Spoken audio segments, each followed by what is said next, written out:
حافظون صدق اللہ العظیم۔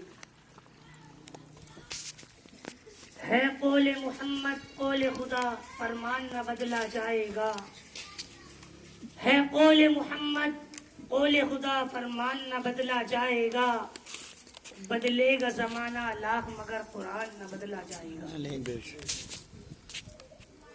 میرے پیاروں، عزیز دوستوں اور بزرگوں، قرآن کریم ایک واحد ایسی کتاب ہے کہ جس کے اندر شک کی بالکل بھی گنجائش نہیں ہے۔ پوری دنیا میں کوئی سی بھی کتاب اٹھا کے دیکھ لو، توریت اٹھا لو، اس میں تغیر و تبدل کیا گیا، یعنی اس کو بدل دیا گیا۔ اس کے ماننے والوں نے جس طرح چاہا اپنی مرضی کے مطابق اس کے اندر چیزیں ڈال دی۔ اب انجیل اٹھا لو، انجیل کے ماننے والوں نے بھی انجیل کے اندر تغیر و تبدل کر دیا۔ جس طریقے سے ان کا من چاہا، جس طریقے سے انہوں نے چاہا، اس کے اندر تبدیلی کر دی۔ اب زبور کو اٹھا لو، یہ بھی آسمانی کتاب ہے، جو دو پہلے بتائی وہ بھی آسمانی کتاب تھی۔ زبور کو اٹھا لو، اس کے ماننے والوں نے بھی اپنی مرضی کے مطابق، اگر انہیں لگا کہ یہ بات صحیح ہے اور اللہ تبارک و تعالیٰ نے اس بات کو نازل نہیں کیا، تو انہوں نے اس کے اندر اس بات کو بھی ڈال دی، کیونکہ اللہ تبارک و تعالیٰ نے ان کتابوں کی ذمہ داری نہیں لی تھی کہ میں ان کی حفاظت کرنے والا ہوں، اس لیے ان کے اندر تغیر و تبدل ہو گیا۔ یا آپ دنیا کی کوئی اور کتاب لے لیجئے، مثال کے طور پر گیتا کو لے لیجئے، یہاں کی گیتا الگ ہے، اور آپ ادھر بنگال کی طرف چلے جاؤ، وہاں کی گیتا الگ ہے۔ رامائن کو لے لیجئے، کوئی سی بھی کتاب کو دنیا میں لے لیجئے، اس کے اندر تغیر و تبدل ضرور مل جائے گا۔ لیکن قرآن آپ ایک 6 سال کے بچے سے پڑھوائیے، وہ بھی یہی پڑھے گا، الحمدللہ رب العالمین الرحمن الرحیم، سورہ ناس تک جس طریقے سے لکھا ہوا اس طریقے سے پڑھے گا۔ اب ایک 25 سال کے نوجوان کو لے لیجئے، وہ بھی یہی پڑھے گا۔ آپ ایک بڑے بزرگ کو لے لیجئے، وہ بھی یہی پڑھیں گے۔ اگر پڑھنے میں زیر و زبر میں غلطی کی تو 6 سال کا بچہ بھی ٹوک دے گا کہ نہیں آپ نے یہ غلط پڑھا ہے۔ اس کی ذمہ داری، اس کی حفاظت کی ذمہ داری کیونکہ اللہ تبارک و تعالیٰ نے لی ہے۔ میں نے قرآن کریم کی ایک آیت پڑھی تھی، اس میں اللہ تبارک و تعالیٰ نے یوں فرمایا کہ قرآن کریم کو ہم نے نازل کیا ہے، قرآن کریم کو ہم نازل کرنے والے ہیں، قرآن کریم کو ہم نے اتارا ہے اور اس کی حفاظت کرنے والے بھی ہم ہی ہیں۔ یہ تو قرآن کریم کو مٹانے کی جب سے قرآن کریم نازل ہوا تبھی سے کوشش ہوئی ہے، ہوتی رہی ہے اور آئندہ بھی ہوتی رہیں گی، لیکن اس کی ذمہ داری، اس کی حفاظت کی ذمہ داری اللہ تبارک و تعالیٰ نے لے لی ہے۔ تو دنیا کا کوئی بھی شخص، پوری دنیا مل کر اگر زور لگائے تو ایک 26 آیتوں کی بات نہیں، قرآن کریم کے ایک نقطے کو بھی ختم نہیں کر سکتے۔ ذمہ داری کس نے لی ہے؟ اللہ تبارک و تعالیٰ نے لی ہے، اور پوری دنیا چاہے کہ ایک نقطے کی کمی ہو جائے تو اس میں نہیں ہو سکتی۔ یہ کہ اللہ تبارک و تعالیٰ اگر دنیا میں کوئی بھی کام چاہے کہ یہ ہونا ہے، پوری دنیا مل کر اسے روک نہیں سکتی، اور اگر یہ اللہ یہ چاہے کہ یہ کام نہیں ہونا ہے تو پوری دنیا کے لوگ لگ جائے، پوری کائنات لگ جائے، کائنات کا ذرہ ذرہ لگ جائے، اگر اللہ یہ چاہے کہ کام نہیں ہونا ہے تو نہیں ہو سکتا ہے۔ قرآن کریم نازل ہو رہا تھا، کچھ لوگ بتا رہے تھے کہ بھئی یہ جادو کر دیتا ہے، کچھ لوگ بتا رہے تھے کہ بھئی یہ مجنون ہے، کچھ لوگ یہ کہہ رہے تھے کہ نے اپنے پاس سے گھڑ لیا ہے، اپنے پاس سے باتیں بناتا ہے۔ تو قرآن کریم نے خود کہا کہ بھئی تمہیں یہ لگتا ہے کہ محمد صلی اللہ علیہ وسلم پر جو قرآن کریم نازل ہوا ہے یہ جو قرآن کریم محمد صلی اللہ علیہ وسلم پڑھ کر سناتے ہیں یہ ان کا اپنا بنایا ہوا ہے, اپنا گھڑا ہوا ہے. تو جاؤ پورے عرب کو, پورے مکہ کو چیلنج ہے, کیونکہ مکہ کے اندر ایسا معاملہ تھا کہ وہاں کی بولی عربی زبان میں بڑی فصیح و بلیغ تھی. وہاں بڑے بڑے شاعر تھے, کوئی ان کا شعر میں مقابلہ نہیں کر سکتا تھا. انہیں اپنی زبان پر بڑا ناز تھا, انہیں اپنی زبان پر بڑا فخر تھا کہ ہم عربی بولنے والے ہیں, ہم عربی بھی فصیح و بلیغ بولتے ہیں, کوئی ہمارا مقابلہ نہیں کر سکتا. اور ایسا ہوتا تھا کہ جب وہاں پر میلہ لگتا تھا تو وہاں پر بڑے بڑے شاعر آتے تھے, اور شاعر کیا کرتے تھے, اپنے اچھے اچھے شعر سناتے تھے. اور جس کا شعر سب سے اچھا ہوتا تھا, جس کا شعر سب سے قیمتی ہوتا تھا, جو شعروں میں جیت جاتا تھا, تو اپنے شعر کو ایک کاغذ پر لکھ کر اور خانہ کعبہ کے اندر لٹکا دیا کرتا تھا, اور اس کے نیچے یہ لکھ دیا کرتا تھا کہ اگر کوئی اس سے اچھا شعر لکھ دے تو اس تختی کو ہٹا کر اپنی تختی لگا لے. کوئی ان کا مقابلہ ہی نہیں کر سکتا. جب قرآن کریم نازل ہوا تو ایک صحابی نے قرآن کریم کی سب سے چھوٹی سورت انا اعطیناک الکوثر فصلی لربک وانحر ان شانئک هو الابتر یہ لکھ کر خانے کعبے کے اندر ٹانگ دی. وہاں کے لوگ بہت ہی فصیح زبان بولتے تھے, ان کا کوئی مقابلہ ہی نہیں تھا. وہ کہا کرتے تھے کہ ہمارا کوئی مقابلہ نہیں کر سکتے. جب وہ شعر ٹانگا تو سارے جتنے بھی شاعر تھے, جتنے بھی شعراء تھے, سب کے سب چونک گئے. یہ کیسا شعر ہے؟ شعر جو ہوتا ہے یا تو 4 لائنوں کا ہوتا ہے یا 2 لائنوں کا ہوتا ہے, لیکن قرآن کریم میں آئے تھے, سورہ کوثر میں آئے تھے کتنی ہے, 3 آیتیں تھی. تو لوگوں نے کہا کہ بھئی یہ محمد صلی اللہ علیہ وسلم جو قرآن پڑھ کر سناتے ہیں یہ اس کے اشعار ہیں, ان میں کمی نکالو, ان میں کمی ڈھونڈو. اگر کمی نہیں ڈھونڈی تو پورے مکے والوں کی ناک کٹ جائے گی, پورے عرب کی ناک کٹ جائے گی, پورے عرب کی بولتی بند ہو جائے گی کہ ایک شعر اس میں کمی نہ نکال سکے. بہت سارے شاعر آئے, بہت کمی ڈھونڈی, لیکن کوئی کمی نظر ہی نہیں آئی. شعر بھی سمجھ میں نہیں آ رہا کہ 3 اشعار چوتھا نہیں ہے. تو جو وہاں کا سب سے بڑا شاعر تھا امرؤ القیس اس کا نام تھا, اس سے بڑا کوئی شاعر نہیں تھا. لوگ اس کے پاس گئے اور کہا کہ بھئی اگر ہماری عزت بچا سکتے ہو تو صرف تم بچا سکتے ہو. اس شعر میں کمی نکالنی پڑے گی, اس میں کچھ نہ کچھ کمی نکالو, پوری رات محنت کرو, پورا دن لگ جائے لیکن کمی نکالو. وہ کہتا ہے کہ ہاں آج رات میں اس میں کچھ نہ کچھ کمی نکال لوں گا, اور اس لکھے کو اٹھا کر اپنے گھر لے جاتا ہے. پوری رات کوشش کرتا ہے کہ کیا ہو گیا, اس میں کوئی کمی نہیں آ رہی ہے, اس میں کوئی کجی نظر ہی نہیں آتی ہے, کچھ بھی کمی نہیں نظر نہیں آتی. پوری رات کوشش کرنے کے بعد تھک جاتا ہے اور اسے وہیں لا کر ٹانگ دیتا ہے اور اس کے نیچے ایک چیز لکھ دیتا ہے, انا اعطیناک الکوثر فصلی لربک وانحر ان شانئک هو الابتر, اور اس کے نیچے لکھ دیتا ہے ما ھذا الا قول البشر. اس کا مطلب ہے یہ لکھ دیتا ہے کہ میں ہار گیا, میں تھک گیا, میں مان گیا کہ یہ دنیاوی کلام نہیں ہے, یہ کسی انسان کا کلام نہیں ہے, یہ تو اللہ تبارک و تعالیٰ کی طرف سے بھیجا ہوا ہے. وہاں کے لوگ ہار گئے.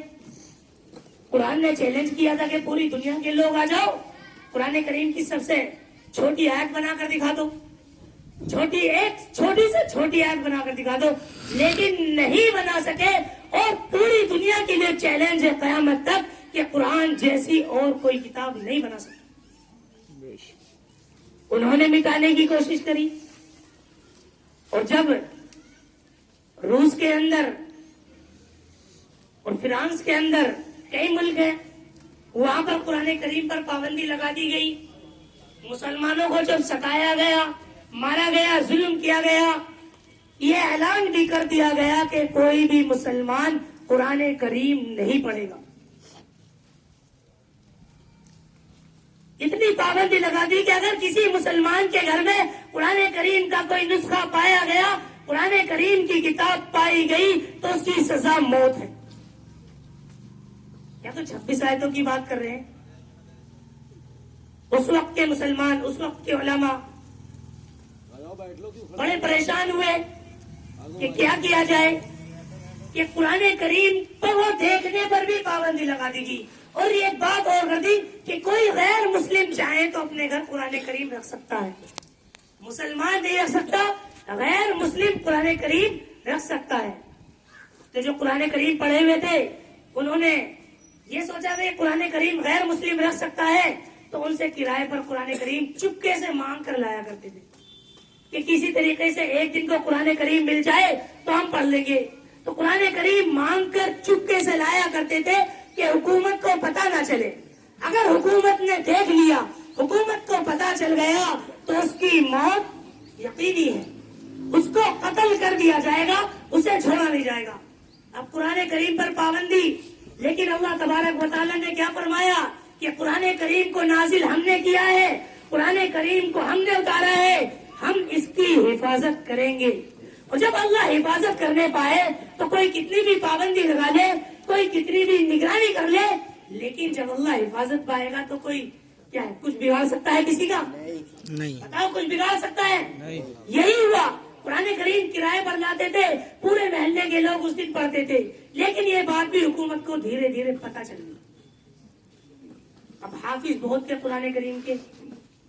علماء نے سوچا، مشورہ کیا کہ بھئی قرآن کریم تو پڑھنا ہے، قرآن کریم تو بچوں کے سینے کے اندر اتارنا ہے. تو علماء نے یہ مشورہ کرا، اور یہ بھی تھا کہ کوئی قرآن کریم جب دیکھ نہیں سکتا تو پڑھائے گا کہاں سے. آپس میں یہ مشورہ کیا کہ چھوٹے چھوٹے بچوں کو لو اور ان کے سر پر سبزی کی ٹوکری رکھ دو، اور ان سے کہو کہ فلاں بازار میں سبزی بیچنے چلے جاؤ، وہ اپنا بازار ہے، مسلمانوں کا بازار ہے. کچھ کو یہ ذمہ داری نہیں کہ جو قرآن کریم حفظ کر رہے تھے، بچے قرآن کریم حفظ کرنا چاہتے ہیں، کہ انہیں ٹیلر کا کام سکھا دو، درجی کا کام سکھا دو، کہ وہ کیا ہے لوگوں کے سامنے کپڑے لے کر جائیں گے، کپڑے سیئیں گے، اور کیا ہے لوگوں کو دکھے گا کہ کپڑے سی رہے. یہی مشورہ ہوا اور یہ طے پایا گیا کہ صحیح کہا کہ وہاں پر یہ سبزی کے بہانے سے جائیں گے، شام کو اپنی سبزی کی ٹوکری خالی لے کر آئیں گے، لیکن قرآن کریم کی تلاوت کریں گے، قرآن کریم کو پڑھیں گے، قرآن کریم کو حفظ کریں گے. اب وہ بچے صبح کو جاتے تھے سبزی کی ٹوکری لے کر سب کے سامنے، حکومت والے بھی خوش تھے کہ انہیں پڑھائی لکھائی سے کوئی مطلب نہیں ہے، یہ تو سبزی بیچتے پھر رہے. اور جب وہاں پر پہنچتے تھے وہاں کے علماء انہیں قرآن کریم پڑھایا کرتے تھے بغیر دیکھو، قرآن کریم کی تلاوت کرتے تھے. ادھر بچے کیا ہیں، ٹیلر کی دکان اپنے کپڑے سی رہے ہیں ظاہری طور پر، لیکن اندر ہی اندر قرآن کریم سیکھ رہے ہیں، قرآن کریم کی تلاوت کر رہے ہیں، قرآن کریم پڑھا جا رہا ہے، اللہ کا نام بلند ہو رہا ہے، قرآن کریم بچے حفظ کر رہے ہیں. لیکن قرآن کریم دیکھا کسی نے نہیں تھا، چھوٹے چھوٹے بچے تھے. کچھ دنوں بعد جب پوری دنیا میں بات پھیلی کہ بھی مسلمانوں پر زیادہ ظلم ڈھایا گیا، مسلمانوں کو قتل عام کیا گیا، مسلمانوں کو مارا گیا ہے، تو دنیا کے لوگ، کچھ مسلمان لوگ بھی اس دیش میں گئے کہ بھئی وہاں کے حالات کیسے ہیں، اگر زیادہ سختی نہ ہوئی تو ہم مسلمانوں کی مدد کریں گے، ان کی امداد کریں گے.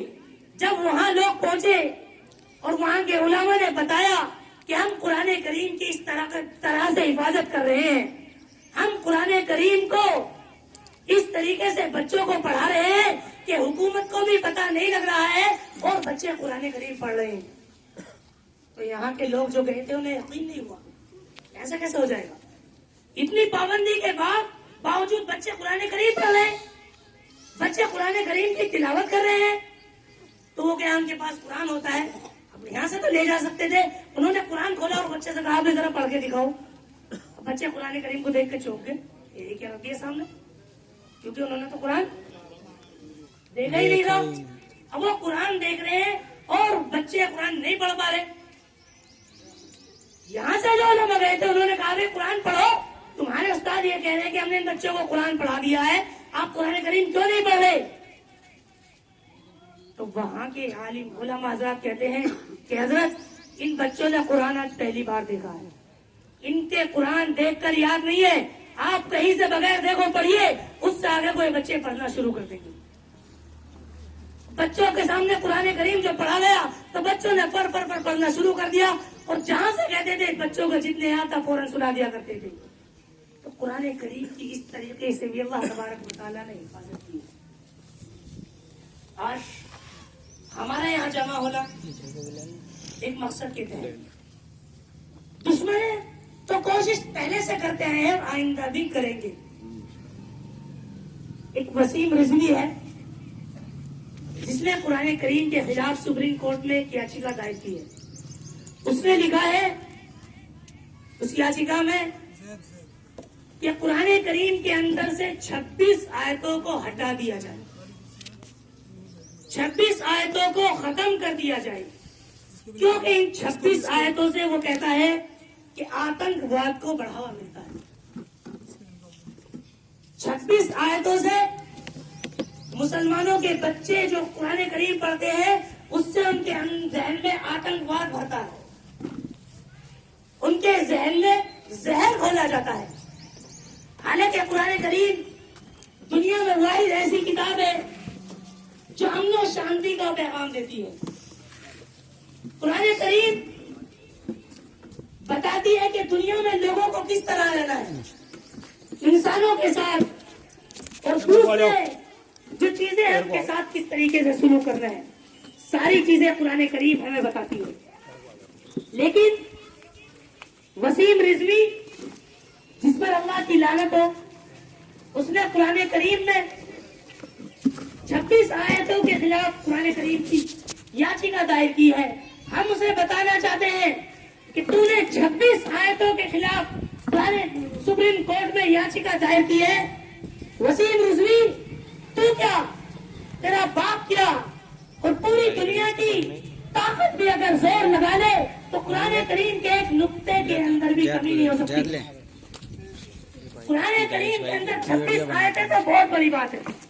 ظالموں نے پہلے سے کوشش کی ہے اور ساری کوششیں ناکام ہوئی ہیں، اور یہ کوشش بھی ناکام ہوگی، کیونکہ دھس گئے زمانے میں مغرور خزانے والے، دھس گئے زمانے میں مغرور خزانے والے، غرق دریا میں ہوئے ظلم کو ڈھانے والے. دھس گئے زمانے میں مغرور خزانے والے، غرق دریا میں ہوئے ظلم کو ڈھانے والے. اور ایک حرف یہاں محفوظ ہے. قرآن کریم کی کیسے حفاظت ہو رہی ہے؟ چھوٹے چھوٹے معصوم بچے قرآن کریم کو اپنے سینے میں لیے ہوئے ہیں، قرآن کریم کی محنت میں دن رات لگے رہتے ہیں، اپنے سینے کے اندر قرآن کریم محفوظ کیے ہوئے ہیں. ان بچوں کے اندر سے، ان بڑوں کے اندر سے، ان حفاظ اور علماء کے اندر سے قرآن کریم کو کیسے ختم کرے گا، قرآن کریم کو کیسے مٹایا جا سکتا ہے؟ پوری کوشش کر لے، چاہے ساری دنیا کے لوگ لگ جائیں، لیکن قرآن کریم ختم نہیں ہوگا، قرآن کریم نہیں مٹے گا. تو دھس گئے زمانے میں مغرور خزانے والے، غرق دریا میں ہوئے ظلم کو ڈھانے والے، غرق دریا میں ہوئے ظلم کو ڈھانے والے.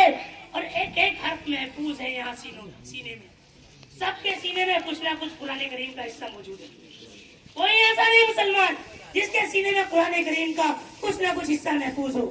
کوئی ایسا مسلمان نہیں جو قرآن کریم سے محبت نہ کرتا ہو.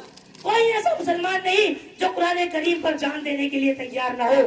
ہم اپنی جان، اپنا مال، اپنی عزت، اپنی آبرو قرآن کریم کی خاطر ہر چیز دینے کے لیے تیار ہے، لیکن اپنے ایمان پر آنچ نہیں آنے دیں گے، اپنے قرآن پر، اپنے اسلام پر آنچ آنے نہیں دیں گے. اس کے لیے چاہے ہمیں کتنی قربانی دینی پڑے، چاہے ہمیں کتنا ہی کچھ بھی کرنا پڑے. تو ایک ایک حرف محفوظ ہے یہاں سینے میں، ایک ایک حرف محفوظ ہے یہاں سینے میں. اور مٹ گئے وسیم رضوی جیسے بنانے کی دیا ہے، مٹ گئے دنیا میں قرآن کو مٹانے والے. میں بھی انہیں چند باتوں پر تقریر کو ختم کرتا ہوں.